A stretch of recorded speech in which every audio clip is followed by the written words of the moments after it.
Gloire à Jésus. Alors ce matin, je bénis le nom du Seigneur pour cet honneur, pour ce privilège qu'il nous accorde encore une fois de plus d'être là dans sa présence. Et chaque fois que nous sommes conviés dans la sainte présence de Dieu, pour nous c'est le plus grand honneur que nous puissions recevoir. Parce que celui qui est admis dans la présence du Créateur est un homme privilégié ou est une femme privilégiée. Alors depuis dimanche passé, nous avons commencé notre sujet que nous allons partager durant tout ce mois de mois d'août, qui est Dieu, l'entrepreneuriat et la mission. Et comme je disais dimanche passé, c'est un sujet que le Seigneur a déposé dans mon cœur il y a de cela 2 ans. Mais nous n'avons pas eu l'occasion de pouvoir partager cela parce que juste après ce temps-là, M. Covid avait décidé de mettre tout en arrêt. On est entré en confinement, on est ressorti, on est rentré encore dans le confinement et il y a eu ce qu'il y a eu. Mais béni soit le Seigneur parce que quand Dieu parle, il parle pour un but. Et je crois que toi qui es là ce matin, Dieu te prépare à une nouvelle saison. Amen. Amen. Dieu te prépare à quelque chose de nouveau. Dieu te prépare à vivre des choses d'une manière différente. Voilà pourquoi ce temps a été appointé pour toi, pour que Dieu puisse parler à ton cœur. Amen. Alors, nous avons commencé, ou nous avons introduit notre message par Genèse chapitre 1, verset 1, où la Bible nous dit qu'au commencement, Dieu créa les cieux et la terre. Et nous avons expliqué que rien ne peut se faire sans que Dieu ne soit au centre. Voilà pourquoi même avant de parler de la suite, nous avons commencé par mettre d'abord Dieu en premier lieu. Quand Dieu est la priorité de priorité dans nos vies, le reste devient possible. Voilà pourquoi il est dit par le psalmiste dans le psaume, il dit, fais de l'Éternel tes délices et il t'accordera ce que ton cœur désire. Cela est possible. Avec Dieu, rien n'est impossible. C'est ce que j'aime avec la Bible, parce que la Bible répond à toutes nos questions. Pendant que les gens se posaient des questions en se disant que, mais cette réalité-là est pratiquement impossible à pouvoir s'accomplir. La Bible nous répond en nous disant que rien n'est impossible à celui qui croit. Amen. Rien n'est impossible. Ce qui veut dire que si tu marches avec Dieu, Dieu te fait entrer dans la dimension de toute possibilité. Tu peux tout réaliser avec le Seigneur. Puisque au départ, nous avons vu que rien n'existait, c'est par la parole de Dieu que tout ce qui existe a pris naissance. C'est pourquoi la Bible dit, au commencement, Dieu créa. Alors ce matin, nous allons entrer maintenant en matière. Et nous allons parler d'une étape importante dans ce processus. De Dieu, l'entrepreneuriat et la mission. Nous avons voulu d'abord faire comprendre à tout le monde que Dieu est le créateur de toutes choses. Et ce Dieu-là a choisi en particulier venir habiter non pas dans un animal. Il a choisi de ne pas habiter dans une montagne, mais il a choisi d'habiter dans un corps humain. Pour faire de ce corps humain une ambassade, une ambassade qui représente sa personne. Cela veut dire quoi? Si la nature ou la création cherche à trouver l'adresse de Dieu se trouve quelque part. Qui connaît l'adresse de Dieu? Amen. Je suis l'adresse de Dieu. Dis avec moi, je suis l'adresse de Dieu.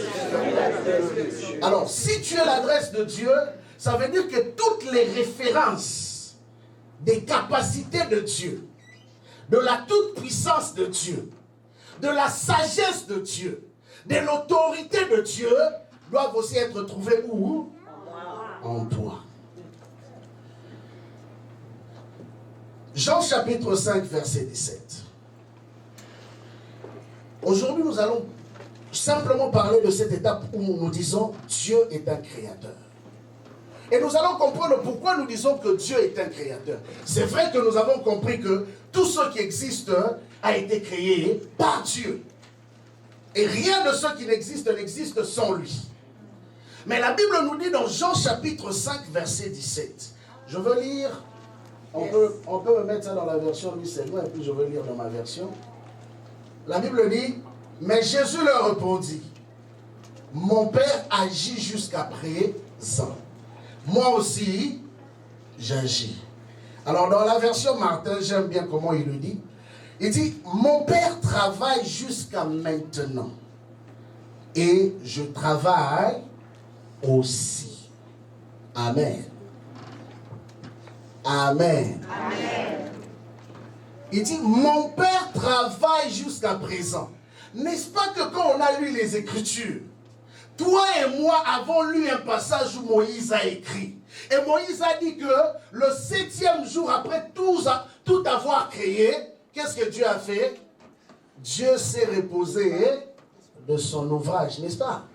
Ça, c'est ce que Moïse a dit, non? C'est la partie de la révélation de Moïse. Mais maintenant, le 8e jour, qu'est-ce que Dieu avait fait? Le 9e jour, le 10e jour, le 11e jour. Parce que Moïse nous a parlé juste de 7 jours.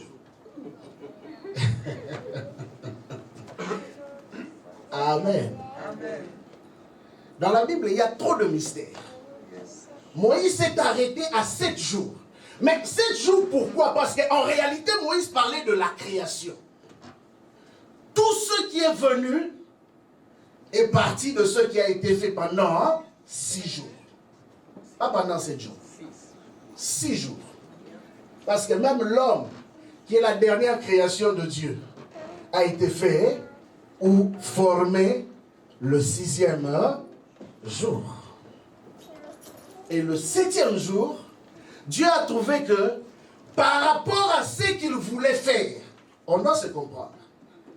Quand la Bible dit qu'il est entré dans le repos, Moïse voulait simplement nous expliquer que par rapport à ce que Dieu avait dans sa vision, il venait de tout accomplir.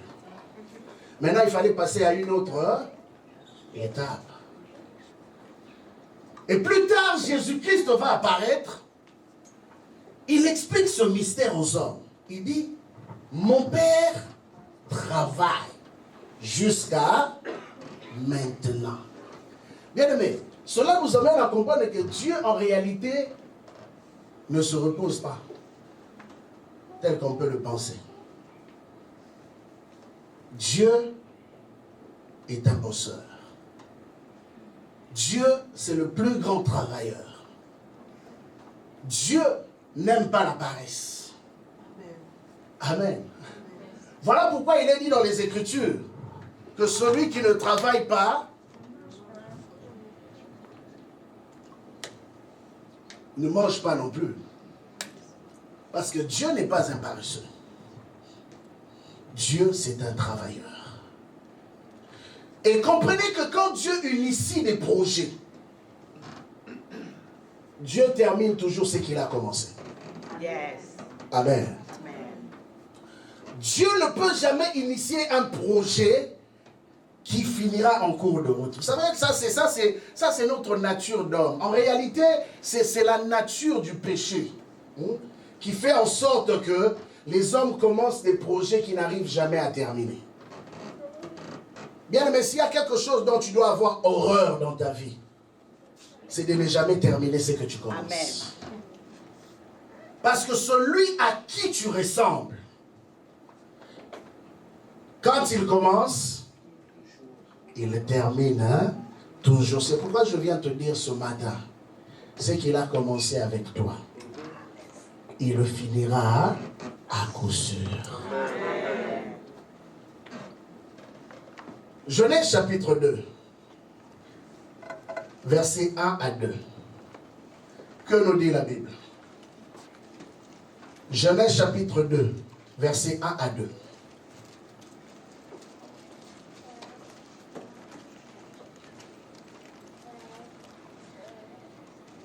La Bible nous dit ceci. Ainsi furent achevés le ciel et la terre, et toute leur armée. Ainsi furent achevés le ciel et la terre, et toute leur armée. Verset 2. Dieu acheva au 7e jour son œuvre qu'il avait faite, et il se reposa au 7e jour de toute son œuvre qu'il avait faite. Au fait, quand la Bible parle du repos, ça veut dire une satisfaction. Amen. Vous allez constater toujours dans la vie, quand tu ne termines pas ce que tu as commencé, ton cœur n'est pas en paix. Pourquoi ton cœur n'est pas en paix? Parce qu'en réalité, ton cœur est en train de t'envoyer un message. Ton cœur est en train de te dire que tu n'es pas de ceux qui sont, ou de ceux qui font un travail inachevé. Et toi-même, tu sens, même quand tu fais semblant, tu sens dans ton cœur qu'il y a quelque chose qui est inachevé dans mon cœur ou dans ma vie. Même Dieu, quand il a tout fait, il s'est assuré de tout terminer pour après se reposer. Maintenant, qu'est-ce qu'il faisait? Il était juste en train de contempler ce qu'il avait créé. Il était en train de se satisfaire de ce qu'il avait créé. Vous savez, la plus grande satisfaction de l'homme, c'est l'accomplissement. Là où il n'y a pas d'accomplissement, il y a un sentiment d'échec. L'autre fois, je disais ceci.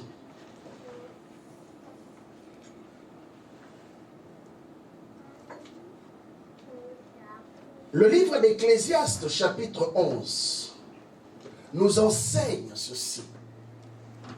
Que celui qui, au lieu de se réveiller pour s'aimer sa sémence, attend en contemplant simplement le cours des événements, finit par se retrouver surpris par les événements, sans pour autant bénéficier du bon résultat selon ce qui avait été planifié pour lui.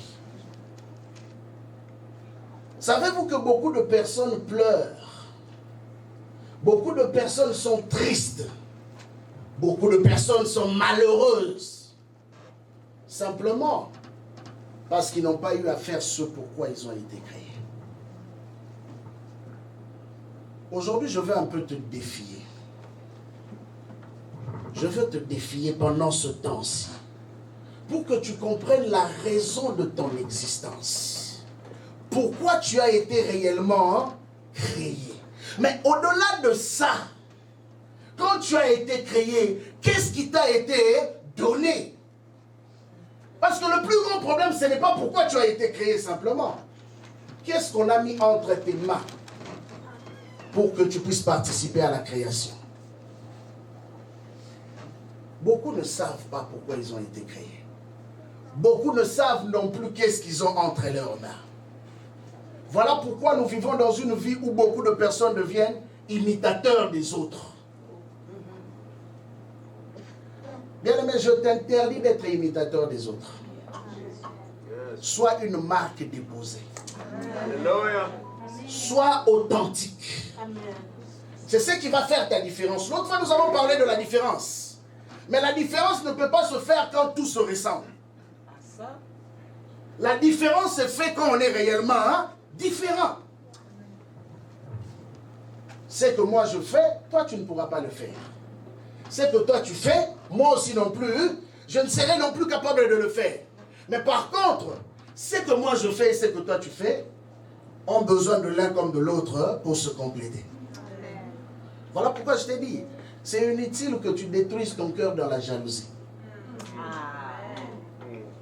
Parce que ce que tu as, je te dis la vérité, Dieu ne l'a donné à personne. Tu sais pourquoi tu t'appelles comment tu t'appelles? Hein? Vous savez ce qui est particulier?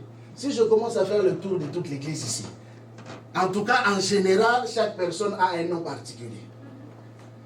Je ne connais pas des gens ici qui ont des noms qui se ressemblent. Mais pourquoi nous avons des noms qui sont différents? Or, le nom nous identifie. Ça veut dire simplement que nous sommes réellement différents. Nous ne penserons jamais de la même façon. Nous ne ferons jamais les choses de la même manière. Nous ne parlerons jamais pareillement. Même si nous parlons tous français. Mais mon français est différent du tien. Parce que nous ne sommes pas pareils. Et voilà pourquoi Jésus-Christ, stratégiquement, a eu à prendre 12 disciples. Et les 12 étaient différents l'un de l'autre. Ils n'ont jamais été pareils. Et c'est ça qui a formé l'Église. Le comble de beaucoup de gens, quand ils viennent à l'Église, ils pensent que les gens doivent penser comme eux. Ils pensent que les gens doivent réfléchir comme eux. Donc comme toi, tu vois que c'est bleu, moi aussi je dois voir que c'est bleu. Mais peut-être mes yeux voient que c'est rouge. Accepte-moi dans ma vision. La seule chose qui fait la différence, c'est que nous courons tous vers un même but. Je peux avoir une capacité qui est différente de l'autre. L'autre a une capacité qui est différente de la mienne. Mais nous avons tous un seul but. C'est le royaume de Dieu. Bien, mais tout le monde ne sera pas riche de la même manière. J'insiste. Parce que j'ai vu des chrétiens empoisonner des chrétiens. Parce qu'ils ne supportent pas la gloire de l'autre. J'ai vu des gens faire de la sorcellerie dans l'église pour tuer les autres. J'ai vu les gens se mettre ensemble pour descendre une personne dans l'église. Simplement parce que ils ont remarqué que elle est différente ou il est différent. Eh bien aimé, on ne peut jamais évoluer dans une assemblée si on est tous pareils. Savez-vous que même l'homme et la femme qui se marient là, pour le bonheur et le pire, sont différents? Amen. Ils sont différents, ils pensent différemment, ils agissent différemment. Mais par contre, ils ont dit je t'aime. Je te donne mon cœur.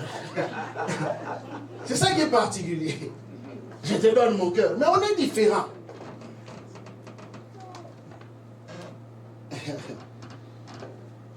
Nous, on entre dans la douche 5 minutes, c'est fini.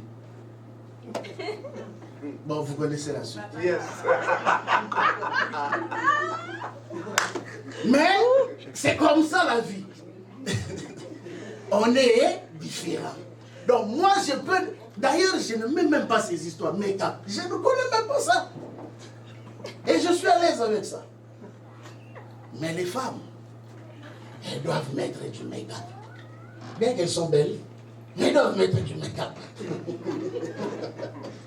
Un petit plus. Mais tu dois l'accepter telle qu'elle.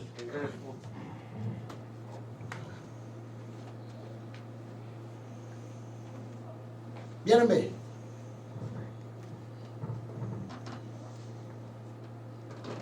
Le but de Dieu, pour chacun de nous, c'est que de ton vivant sur la terre des hommes, tu ne puisses pas quitter cette terre étant inutile. Le but de Dieu pour toi, bien aimé, s'il y a quelque chose qui doit te motiver chaque matin à te réveiller, à poser des bonnes actions, tu dois te dire que je ne dois pas traverser cette terre étant inutile.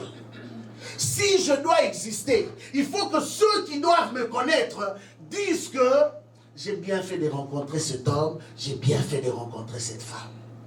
Je suis toujours étonné de voir que la plupart des gens qui se découvrent mieux sont des gens qui ne viennent pas à l'église. Je dis, je suis étonné. Parce que même Jésus lui-même était étonné. Jésus dit, le fils de ce monde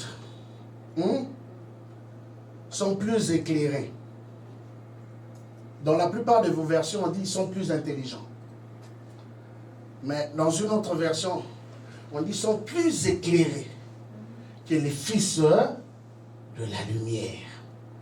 Comment vous pouvez m'expliquer à moi que toi qui es déjà dans la lumière, celui qui est du ténèbre est plus éclairé que toi? Mais qui le dit? C'est Jésus. Vous savez pourquoi? Parce que la plupart des enfants de la lumière vivent dans le contentement. Dis à ton voisin, il faut refuser le contentement. Je suis sauvé, point barre. Je connais le Seigneur, je vais à l'église, j'irai au ciel, point barre. Tout ce qui t'importe, c'est ça. À part ça, il n'y a rien qui te défie dans la vie. Tu te dis, bon, Jésus m'a déjà sauvé. J'irai au ciel. Pourquoi me battre encore dans la vie? Bien aimé, vous savez, à chaque homme qui vient sur la terre, l'homme a une mission particulière. Sinon, Dieu t'aurait déjà retiré de la terre. Mais s'il te garde encore, ça veut dire que tu as un plan, tu as une mission à accomplir. Et pour bien accomplir la mission, tu dois connaître ce que tu as entre tes mains. Si tu ne connais pas ce que tu as entre tes mains, il est difficile d'accomplir ta mission. Je connais un homme, juste pour le fait d'être un bon orateur. Aujourd'hui, il réunit de milliers et des milliers d'hommes dans ses conférences. Et vous savez, tout ce qu'il leur dit, il témoigne de la bonté de Dieu par rapport à lui. C'est un homme qui n'a ni main ni pied. Il est marié à une très belle femme et ils ont au moins 3 à 4 enfants. Mais dites-moi, cet homme qui n'a ni main ni pied est capable d'influencer le monde. C'est un chrétien en plus. Ce que j'aime, c'est un chrétien. Il est capable d'influencer le monde. Il dit au départ, il se plaignait de sa situation. Au départ, il se disait, Seigneur, pourquoi moi? Les autres ont des pieds, les autres ont des mains. Mais moi, je n'ai ni pieds ni mains. Mais quand Dieu lui a révélé sa bonté dans son état, et l'homme a saisi cela, aujourd'hui, c'est devenu un instrument d'évangélisation. Et tout le monde, de fois, vient par curiosité pour voir, mais comment cet homme sans pied, sans main, est capable de vivre heureux. Bien aimé, toi tu te plains pourquoi? Parce que tu n'as pas de travail. Tu te plains pourquoi? Parce que tu n'as pas de mari. Tu te plains pourquoi? Qu'est-ce qui te manque, qui te fait pleurer? J'aimerais te dire que même si on t'envoyait le plus beau mari du monde, ou la plus belle femme du monde, si tu n'es pas heureux en toi-même, cette femme ne t'apportera jamais le bonheur, ni ce temps. Beaucoup de gens qui se sont plaints autrefois, je veux me marier. Les jours où ils se sont mariés, ils ont commencé à pleurer. Comme dira quelqu'un, au lieu de devenir un adorateur, ils sont devenus des intercesseurs. Tu sais, quand tu fais les mauvais choix, tu commences à trop prier. Seigneur, interviens. C'est ça ta prière de tous les jours. Parce que tu as fait un mauvais choix. Ce matin, je veux simplement t'aider à faire le bon choix. Et je crois que le premier bon choix que tu as fait, c'est de venir ici.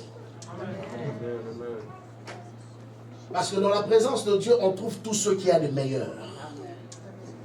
Dans la présence de Dieu, bien aimé, ça ne rate jamais. Et il est important de comprendre que quand tu apprends à rester dans la présence de Dieu, il te donne des directions qui vont mener ta vie à sa destinée. Voilà pourquoi, à un moment donné, quand vous regardez les Écritures, vous allez voir des hommes que Dieu a eu à élever selon des saisons, selon un certain temps. Et à chaque homme, Dieu se révélait à lui d'une manière particulière. Et Dieu lui donnait des paroles qui lui étaient propres à lui. Et ce sont ces paroles-là qu'ils ont utilisées pour révolutionner leur génération. Bien aimé, tu es un instrument entre les mains de Dieu pour apporter une révolution. Peut-être que tu ne l'as jamais réalisé. Je me rappelle encore, quand les histoires des réseaux sociaux ont commencé, on avait commencé avec une histoire, comment ça s'appelait? High Five, je pense. High Five, oui. Ça a commencé à gagner le monde. Après un moment, il y a eu quelqu'un qui a fait quelque chose de plus différent. Et c'est aujourd'hui cet instrument-là qui est en train de gouverner le monde, Facebook. Mais posez-vous maintenant la question. Comment des hommes qui ne travaillent pas avec Dieu sont capables d'initier des programmes, sont capables de créer des choses qui influencent même l'Église? Aujourd'hui, aucune Église dans le monde fonctionne sans Facebook. Aucune. Mais c'est un instrument créé par qui? C'est quelqu'un qui ne sert pas Dieu. C'est quelqu'un qui ne va pas à l'église. Il a juste compris le potentiel qu'il avait. Toi, tu parles en langue, non? Mais lui, il n'a pas seulement parlé en langue. Il a travaillé. C'est pourquoi Jésus dit, mon Père travaille jusqu'à présent. Il a travaillé. Et il a découvert quelque chose qui a révolutionné le monde. Mais j'aime mon passage ici, Exode chapitre 31. Exode chapitre 31. Tu vas comprendre que ce que tu admires aujourd'hui, se sont inspirés quelque part.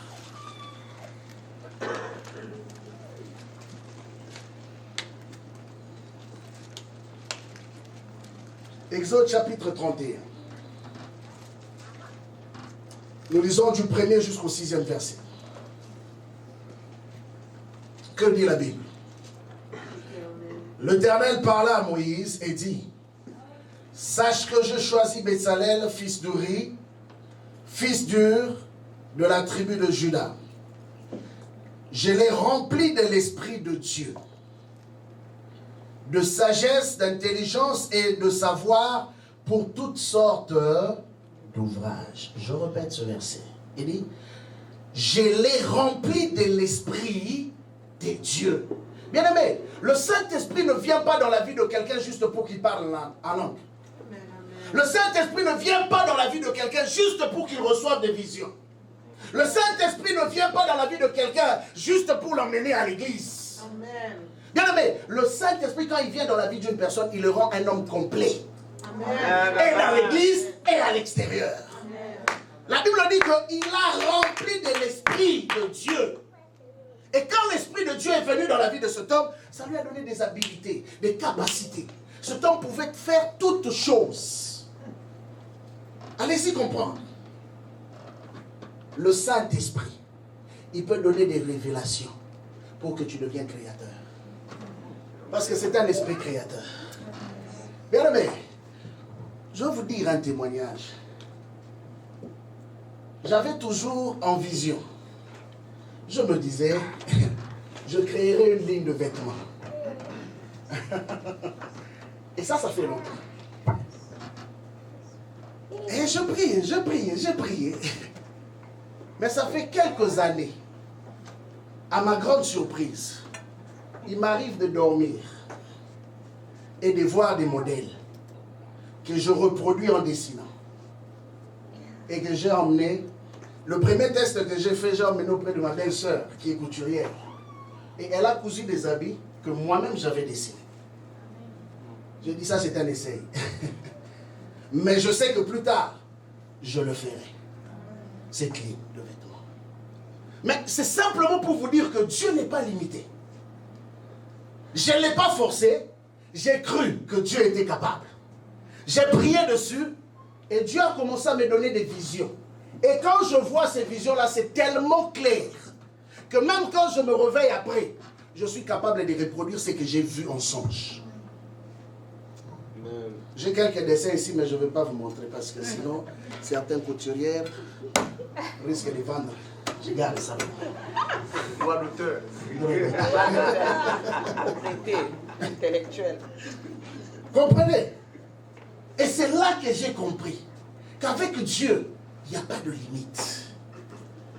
La Bible continue en disant de graver des pierres, à enchancer, de travailler le bois et d'exécuter toutes sortes d'ouvrages. Bien aimé, on dit bien d'exécuter toutes sortes d'ouvrages. Qu'est-ce que Dieu ne peut pas faire? Amen. Qu'est-ce que Dieu ne peut pas faire? Je me rappelle encore une fois, le pasteur Serge est entré ici. Il pensait qu'on avait engagé les designers ou je ne sais quoi d'autre pour faire tout ce qu'on a ici. Moi, je lui ai dit non, pasteur. Moi, je suis de ceux qui croient aux produits maison. Amen. Tout ce qu'on a ici a été créé ici. Tout ce qu'on a ici comme décoration, la structure ici, tout a été fait ici par les gens de la maison. Et je suis de ceux qui ne négligent pas les faibles commencements. Même si tu le fais avec des erreurs, je vais t'accepter. On va continuer. Jusqu'à ce que tu deviennes parfait. Amen, amen, amen. Parce que je crois qu'il y a toujours un début à tout. Mais avec Dieu, moi je crois toujours que tout est possible. Si cet homme, qui était un homme comme toi, un homme comme moi, a reçu de Dieu la possibilité de devenir habile à tout faire. Un jour, j'ai rencontré un homme qui se promenait avec son camion. Il avait une carte. Et sur sa carte d'affaires était écrit « Un homme à tout faire ». Je pose la question, c'est quoi ta spécialité? Il m'a dit, monsieur, je peux tout faire. La plomberie, je suis là. Oh, maçon, je suis là. Oh, tout ce que tu veux, je suis là. Un homme a tout faire. Et je crois qu'avec le Saint-Esprit nous donne aussi la capacité d'être des hommes à tout faire. Amen. Pendant que Moïse se posait la question, Dieu lui dit, non, tu as la solution. Il y a un homme qui est rempli du Saint-Esprit. On a dit, il est rempli du Saint-Esprit pour faire tout ce dont tu as besoin pour le tabernacle. Et la Bible continue. La tente d'assignation, l'arche du témoignage, le propitiatoire qui sera dessus et tous les ustensiles de la tente. Non, excusez-moi, j'ai sauté. Il dit, et voici, je lui ai donné pour aide Oholiab, fils d'Aïsamak, de la tribu de Dan. J'ai mis de l'intelligence dans l'esprit de tous ceux qui sont habiles. Bien aimé, savez-vous que même pour bien placer les clous dans une structure, il faut être habile. Mais il y a des gens qui le font avec précision. Je me rappelle quand on faisait encore cette structure. En tout cas, bon, ça, moi, je n'ai pas touché, je n'ai pas l'onction pour ça. Mais j'ai vu des hommes tenir des machines. Moi, j'étais là juste à regarder comment ils faisaient. Des fois, j'étais étonné. On restait ici des fois jusqu'à 2 heures du matin.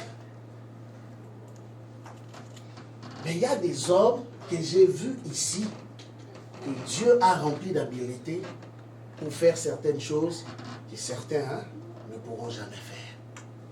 Et je les ai regardés, je leur ai dit, mes frères, pourquoi à cause de vous nous sommes pauvres?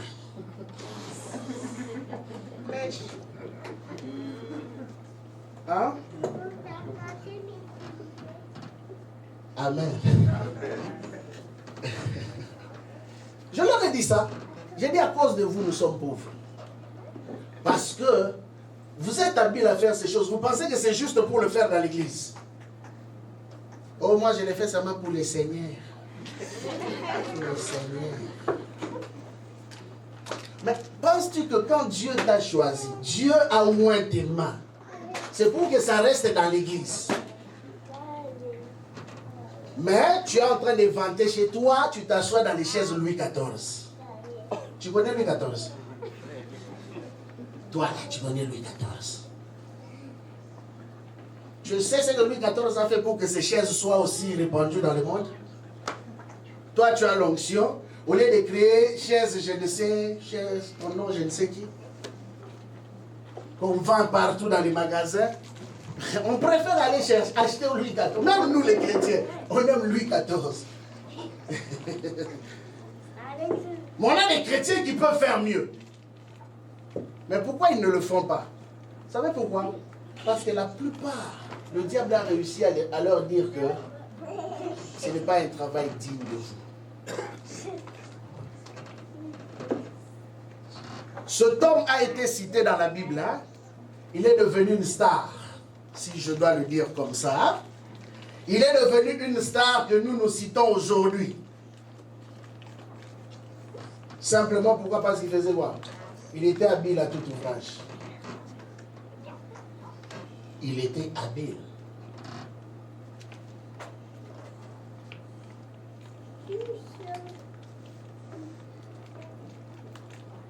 Et qui l'avait fait? C'était Dieu.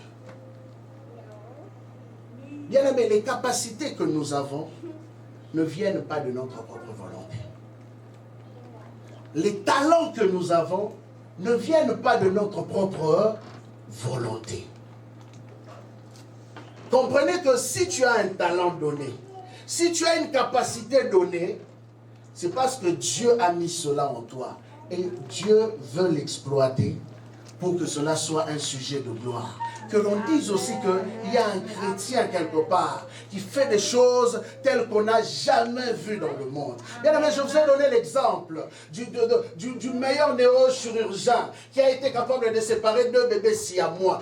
Aujourd'hui, c'est devenu un témoignage. Mais cet homme avait compris que oui, il devait faire ses études dans ce domaine-là. Et à chaque fois qu'il devait faire une opération, il priait le Seigneur. Il demandait à Dieu d'utiliser ses mains. Et bien aimé, à cause de cela, Dieu l'a fait. Et aujourd'hui, c'est resté dans l'histoire. Et les gens témoignent de lui pour dire, waouh, regardez qu'il y a un chrétien qui a été le premier à séparer 2 bébés siamois. Dieu peut le faire dans n'importe quel domaine. C'est pourquoi je te décourage et je te découragerai toujours à être de ceux qui vivent au Canada en disant que moi je veux aller dans ce domaine parce que là-bas on trouve du boulot. Dieu ne t'a pas appelé à aller trouver simplement du boulot. Hein? N'est-ce pas que j'ai dit que Dieu est le créateur? Est-ce que toi aussi tu peux créer du boulot? Là les gens ne croient pas. Amen, amen, amen, amen. Là les gens ne croient pas. Est-ce que toi, tu peux créer du boulot? Yes. Tu peux t'asseoir, commencer à demander à Dieu, Seigneur, enseigne-moi, donne-moi une formule. Bien aimé, Jacob était pauvre durant près de 20 ans. Jusqu'à ce qu'un jour, son esprit s'est révolté. Et Jacob est allé vers Dieu. Il a dit à Dieu, Seigneur, fais quelque chose pour moi. Et dans la nuit, la Bible dit qu'il reçoit une révélation. Et Dieu lui montre comment il pouvait faire en sorte que les brebis puissent se mettre au monde plus souvent. Et la suite, c'était quoi? Jacob est devenu riche. Parce que Dieu lui avait donné une révélation. Mais cela est possible. Je vous ai dit l'autre fois ici, quand la Bible dit Dieu créa le ciel et la terre, ça veut dire qu'il n'y a rien qui soit au-dessus de Dieu. Même quand le diable a menti beaucoup de personnes en leur disant qu'il va toucher à telle ou à telle chose pour que tu deviennes riche, pour que tu deviennes cela, c'est un mensonge. Parce que l'intelligence vient de Dieu. Amen. Et quand l'Église comprend que l'intelligence vient de Dieu, bien aimé, c'est un élément à réclamer. Salomon avait compris. Salomon est venu devant Dieu. Il a juste demandé la sagesse. Il dit, donne-moi la sagesse. Donne-moi la sagesse. J'en ai besoin. Et la Bible dit que quand il a reçu la sagesse, il est devenu le meilleur, le plus sage du monde.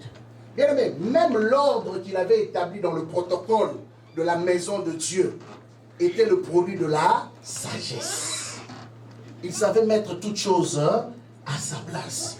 Vous savez, par moments, il est difficile et c'est énervant de travailler avec des gens qui ne sont pas intelligents. En tout cas, mais excusez-moi, mais j'ai validé. Des gens qui ne comprennent rien. C'est énervant, fatigant, épuisant même. C'est plus facile de travailler avec des hommes qui comprennent là où vous êtes en train de partir. Voilà pourquoi quand Dieu a pris Oholiab pour mettre à côté de Betsalel, Dieu savait que Betsalel c'était un homme qui était déjà bourré d'intelligence. Dieu a dit que lui aussi, je l'ai rempli d'intelligence pour qu'il soit une aide pour toi. Dieu n'aime pas les bourriques.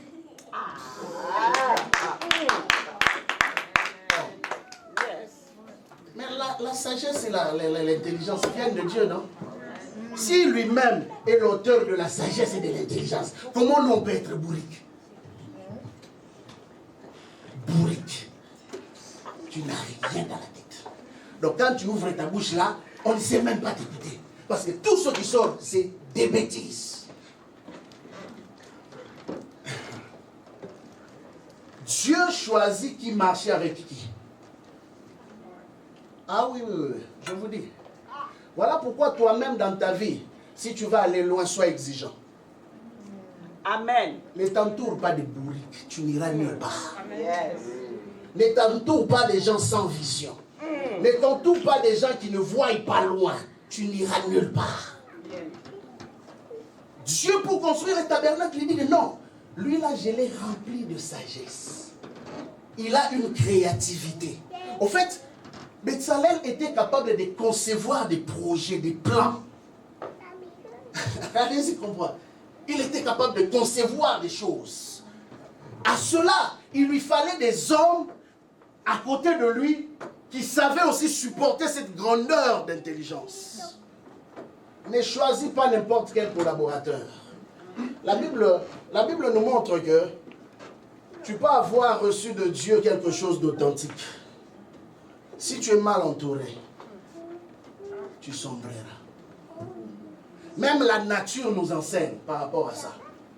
Beaucoup de chefs d'État ont échoué pour avoir eu de mauvais collaborateurs. Beaucoup d'entreprises ont échoué à cause des mauvais collaborateurs. Rappelez-vous de cette phrase où on dit toujours, à côté d'un grand homme, il y a quoi? Hein? Ah, y a-t-il des femmes dans cette église? Je me trompe, est-ce que c'est juste une église d'hommes? À côté d'un grand homme, il y a quoi? Se cache. Se cache, hein? J'aime ça. À côté d'un grand homme. Il y a une nuance. On sait que tu ne peux pas devenir un grand homme si celle qui t'accompagne n'a rien. Yes. Amen. C'est la vérité. Tout ce qui l'intéresse, c'est magasin. On fait du shopping. Il y a des rabais par-ci, il y a des rabais par-là. Connais tous les magasins du monde entier. Si tu as des amis comme ça, commence à le fuir. Ce sont des soustractions de la vie. Oui. Ce sont des soustractions. Cherche à avoir des multiplicateurs. Ah, des gens qui te multiplient. Des gens qui peuvent t'emmener à aller encore plus loin. Des gens qui peuvent te dire que tu es capable. Des gens qui peuvent te dire que oui, je crois en ce que Dieu a mis en toi. Tu en as besoin. Ne t'entoure pas des gens qui ne voient que les obstacles. Rappelez-vous que tous les hommes qui voyaient les obstacles pendant le parcours des enfants d'Israël, Dieu les a tués. Pourquoi Dieu les a tués? C'est pour t'emmener à comprendre que Dieu n'aime pas la négativité. Hein? Si Dieu n'aime pas la négativité aussi ne doit pas être trouvée dans la vie des chrétiens, ni dans la vie de l'Église. Amen. Quand Dieu a pris Néhémie, pour que Néhémie soit capable d'aller au combat, Dieu n'avait pas besoin d'un grand nombre. Et un jour, David l'a dit. Il a dit avec un grand ou avec un petit nombre. Avec un grand ou avec un petit nombre. Nous allons obtenir la victoire. Dieu ne dépend pas du nombre. Dieu dépend de la disposition du cœur. Quand un homme est disposé, bien aimé, vous savez, des fois nous pensons que la façon dont nous calculons la vie, c'est comme ça que Dieu fait les choses. Dieu ne calcule pas la vie de la manière dont nous calculons la vie. Voilà pourquoi ceux qui sont devenus des calculatrices souffrent beaucoup dans ce monde capitaliste. Mais ceux qui ont la foi vivent différemment. J'aime toujours donner l'exemple de Joseph.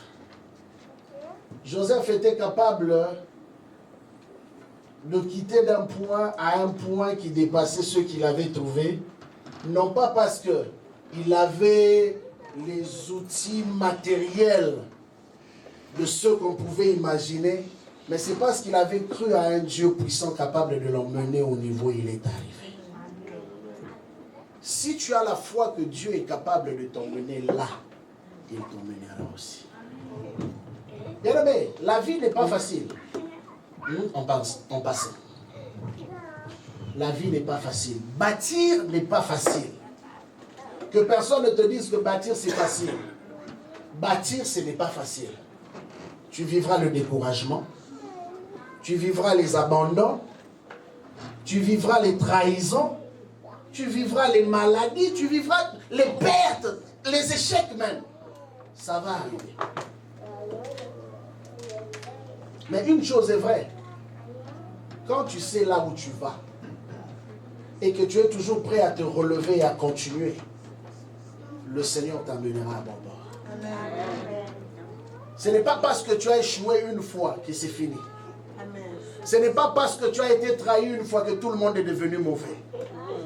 Il y aura toujours quelqu'un, un Jonathan qui se lèvera un jour. Ouais. Ne ferme pas la porte à tout le monde parce que tu risques même de chasser l'ange de ta vie.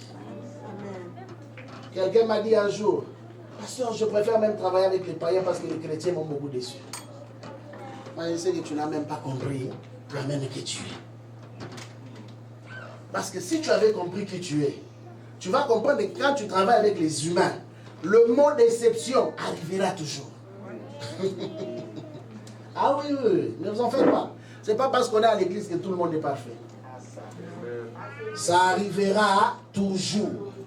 Mais est-ce que toi-même tu sais là où tu vas? Pourquoi? Quand tu dis que non, je ne veux plus de chrétiens, je veux travailler avec les païens, par exemple, ça veut dire que les valeurs que les païens vont emmener, tu seras dans l'obligation de l'adopter parce qu'ils sont tes associés, n'est-ce pas? Tu n'auras pas d'autre choix. Donc, quelque part, tu seras obligé de faire certains compromis. Automatiquement, est-ce que Dieu sera encore le centre de tout ce que tu fais?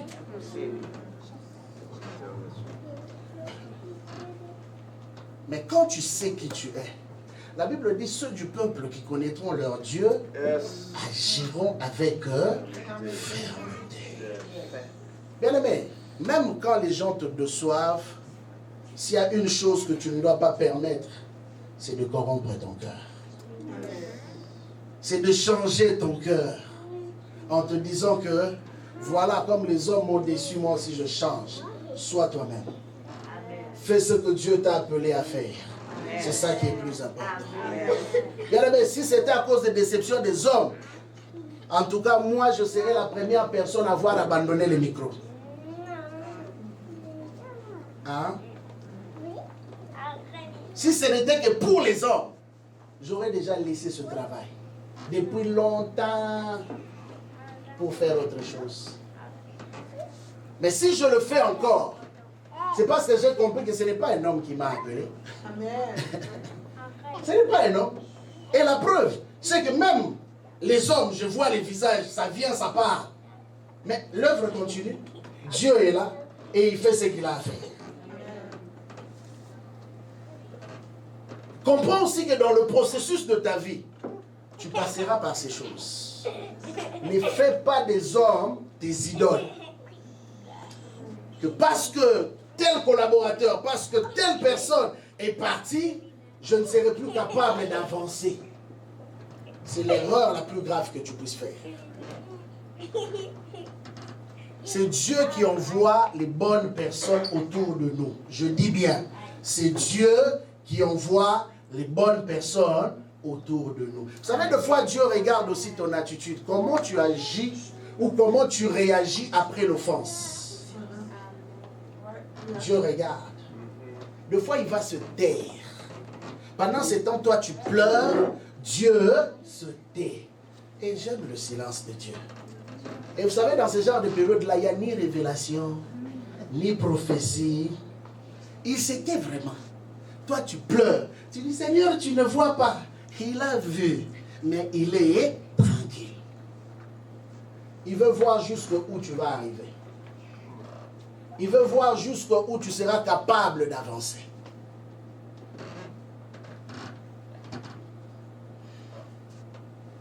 Deux capitaux que nous devons savoir que nous avons. La première des choses, nous avons la nature divine. Nous avons la nature divine. La deuxième des choses, nous avons été bénis par Dieu. Bien-aimé, quand tu sais que tu es béni, même Balaam avait compris cela. Balaam a voulu maudire le peuple de Dieu. Balaam a reçu l'argent. On lui a dit, maudis-le. Balaam a voulu ouvrir sa bouche, la bénédiction est sortie à la place de la malédiction. Mais Balaam ne comprenait pas. Mais il y a des gens immaudissables.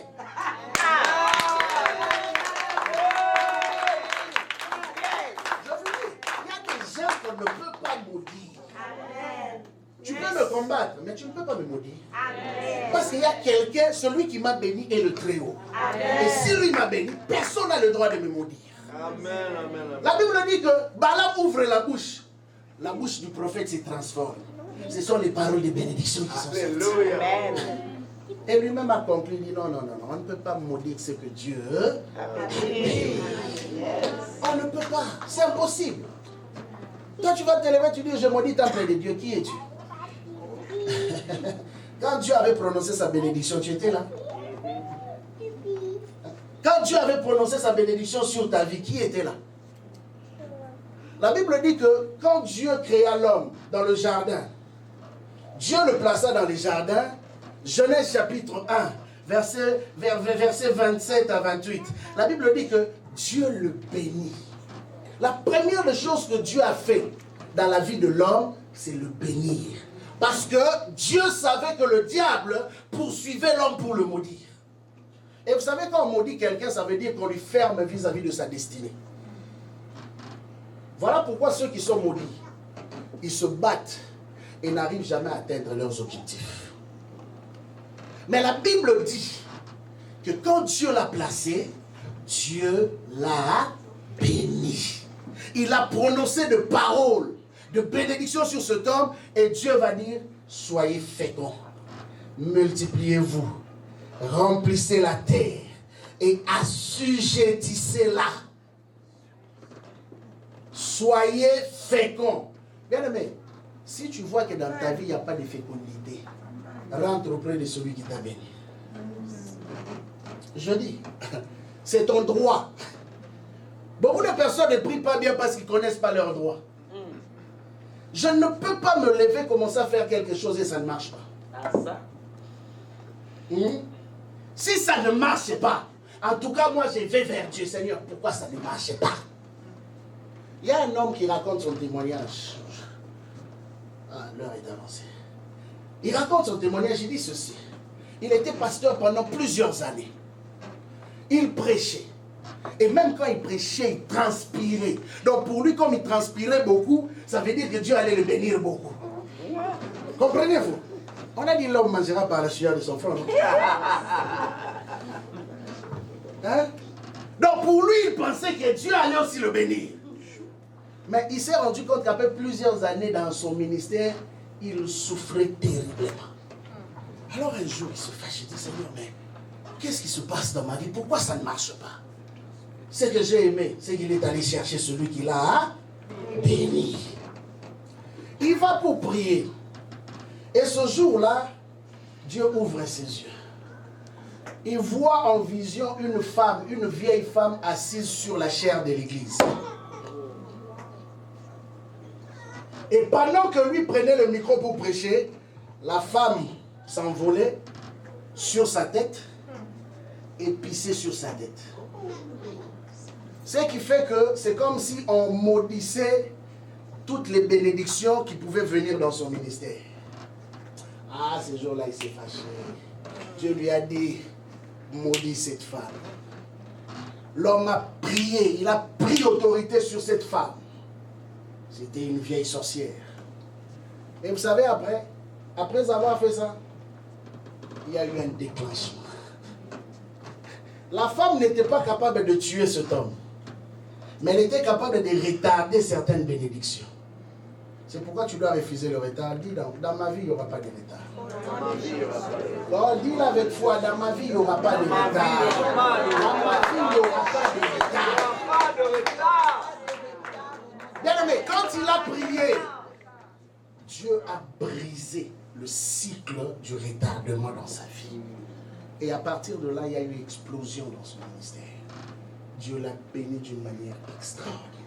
Bien aimé, quand tu constates, n'avance jamais quand tu constates que les choses n'évoluent pas au rythme que ça devrait être. Tu dois t'arrêter. Retourner auprès de celui qui t'a béni. La Bible dit dans Ephésiens chapitre 1 verset 3, il nous a bénis de toutes sortes de bénédictions dans le lieu céleste. C'est ce que dit la Bible. Mais ces paroles-là sont pour qui? Mais quand je regarde la vie de beaucoup de chrétiens, c'est des vies malheureuses. Excusez-moi, mais c'est la vérité. C'est des vies malheureuses. Et je te pose la question, où est le Dieu de l'Église? Est-ce que les gens comprennent que c'est Dieu qui est la source de toutes choses? Est-ce qu'ils comprennent que c'est Dieu qui a au préalable parlé sur leur vie? Ce n'est même pas leur grand-père. Ah, j'ai dit ce n'est pas ton grand-père. Pendant qu'on remonte dans la ceinture de ta famille là, je te dis qu'avant que ton grand-père ne soit, il y avait Dieu. La Bible dit au commencement, Dieu. Donc, avant que tout homme ne soit créé, Dieu existait. Amen. Amen. Et si le grand-père est venu après, il a fait ses histoires. Moi, j'irai auprès de celui qui était avant les grands-pères. Et si je parle à celui qui était avant les grands-pères, il sera aussi capable de briser tout ce que le grand-père a eu à faire. Amen. Voilà pourquoi quand nous venons à l'église, quel que soit ce qui a été fait, au nom de Jésus, Amen. nous sommes capables de briser cela. Yes. Bien-aimé, parce que tu es appelé à avancer. Tu es appelé à avancer, tu n'es pas appelé à stagner, tu n'es pas appelé à tourner à rond. Après tant d'années, non. Ce n'est même pas une question d'âge, ce n'est même pas une question de diplôme, ce n'est même pas une question d'expérience, ce n'est même pas une question de connaissance, c'est juste une question de connaître qui tu es en lui. Si tu connais qui tu es en lui, bien aimé, tu es capable de réclamer n'importe quoi. Et Dieu est capable de faire cela dans ta vie aussi longtemps que tu as la connaissance de ton identité en Christ. Amen. Voilà pourquoi, bien aimé, s'il y a quelque chose que tu ne dois pas négliger dans ta marche sur la terre, c'est ta relation avec Dieu, parce que c'est elle qui est la clé de ta victoire. Amen. Ce matin, tu vas prier encore. Ce matin, tu vas prier, tu vas dire à Dieu, Seigneur, donne-moi à connaître les profondeurs de ta personne. Amen. Tu veux réussir dans ce que tu fais? Connais d'abord l'Éternel. La Bible dit que la vie éternelle, c'est qu'ils te connaissent, toi, comme étant les seuls vrais dieux. C'est ça la vie éternelle. Bien aimé, tu veux que la vie coule en toi. Celui qui a la vie communique la vie. Hein? Celui qui a la vie communique la vie. Et tu vas constater que quand tu as la vie en toi, tout ce que tu touches a la vie. Joseph avait la vie. La Bible dit l'Éternel fut avec Joseph. Et tout ce qu'il touchait faisait quoi? prospérer. Parce qu'il avait la vie. Et aujourd'hui, si tu as la vie, bien aimé, tout ce que tu toucheras prospérera. Tout ce que tu toucheras réussira. Oui, je dis, ce n'est plus le temps que le temple de Dieu soit ce qu'elle est. Ce n'est plus le temps que toi, dans ta vie, tu sois ce que tu es. Ce n'est plus le temps que toi, tu subisses toujours ce que les autres ont eu à faire. C'est le temps aussi que toi, tu commences à crier. C'est le temps aussi que toi, tu commences à te lever pour initier des programmes. C'est le temps aussi que toi, tu commences à te lever pour faire des choses que personne n'a jamais fait. On peut se lever, nous allons prier. Tu vas dire à Dieu aujourd'hui, fais-moi connaître les profondeurs de ta personne. Fais-moi connaître les profondeurs de qui tu es. Et fais-moi connaître ce que tu as mis entre mes mains. Élève ta voix, prie le Seigneur.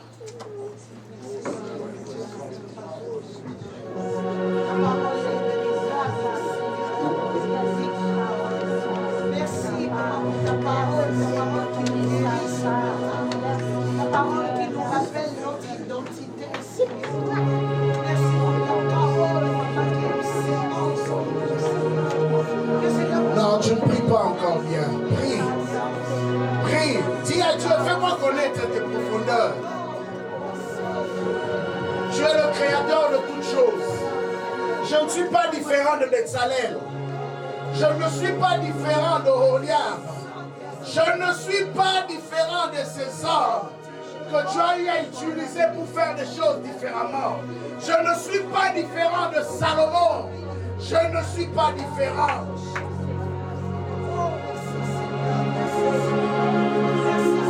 Ma vie doit avancer. Ma vie doit changer.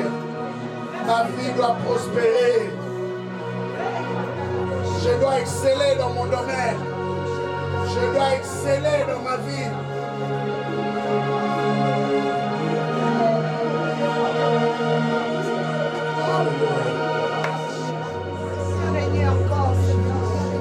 Lève ta main droite. Lève ta main droite. Et Seigneur, j'ai écouté ta parole. Je crois que tu es le Dieu créateur. Et tu as mis en moi ta nature créatrice. À partir de maintenant, tout ce que ma main touchera, Seigneur, prospérera. Rien ne pourra plus me retenir. Parce que tu es avec moi. Je crois que tu m'as destiné pour les grandes choses. Je crois que je suis destiné pour changer les choses. Je ne me laisserai plus abattre. Je ne me laisserai plus terrasser. Je ne me laisserai plus esclave de mon passé.